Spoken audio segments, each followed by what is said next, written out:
Les chauffeurs poids lourds sont dans un premier temps exposés principalement aux risques routiers, mais aussi à d'autres dangers liés à la manutention, au travail en hauteur ou encore au contact avec des produits dangereux. Ils peuvent aussi bien travailler de jour comme de nuit, c'est pourquoi une réglementation claire et stricte existe aujourd'hui en France dans la surveillance médicale de ces professionnels de la route. Bon, déjà, la visite périodique, c'est tous les 2 ans.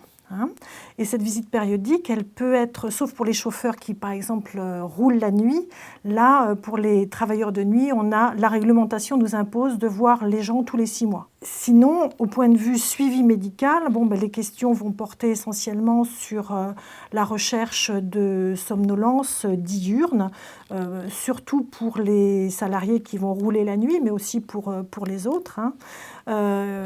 On va également rechercher tout ce qui est problèmes neurologiques, problèmes d'addiction, problèmes d'audition, problèmes de vision, également les problèmes métaboliques.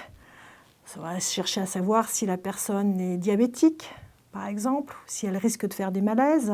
On va essayer de connaître aussi son statut cardiovasculaire en faisant un électrocardiogramme ou en l'envoyant en consultation spécialisée.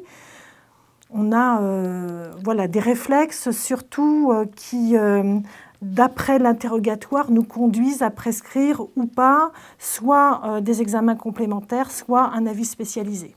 Même si on ne peut pas toujours tout prévoir en matière de santé, l'important pour éviter tout accident est la prévention.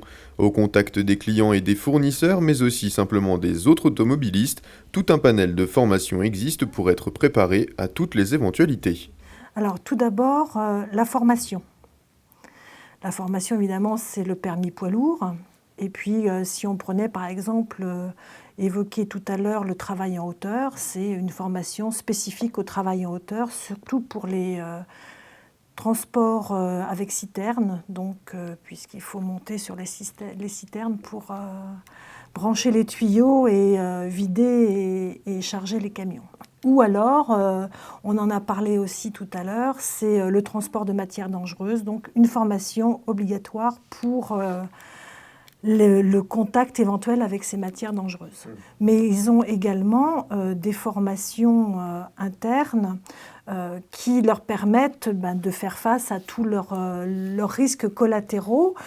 Ils peuvent même aller aussi sur des formations, des risques psychosociaux, mais ça peut être la gestion de conflits avec les fournisseurs ou avec les clients aussi. On peut leur apprendre à gérer les relations pour essayer de diminuer ce risque collatéral. Le permis poids lourd est quant à lui renouvelé tous les 5 ans et il nécessite une visite médicale chez un médecin agréé. En cas d'inaptitude, tout est mis en œuvre pour favoriser le maintien du salarié dans son entreprise. Quand on est amené à prononcer une inaptitude, il n'y a pas de règles spécifiques pour les chauffeurs routiers. C'est la même chose que pour tous les salariés. C'est-à-dire qu'on recherche avant tout un reclassement ou un aménagement de poste au sein de l'entreprise. On développe beaucoup ce qu'on appelle le maintien dans l'emploi avec d'autres partenaires que la santé au travail. On mobilise la maison départementale du handicap avec le SAMET. On mobilise éventuellement également les assistantes sociales et la cellule de prévention de la désinsertion de la CARSAT. On essaye au maximum de trouver une solution au sein de l'entreprise pour le salarié. Et quand on est pris de court, malheureusement, on arrive sur l'inaptitude et donc le licenciement pour raison médicale. Une réaction ? Un témoignage ? Commentez ce reportage sur dijonsanté.fr.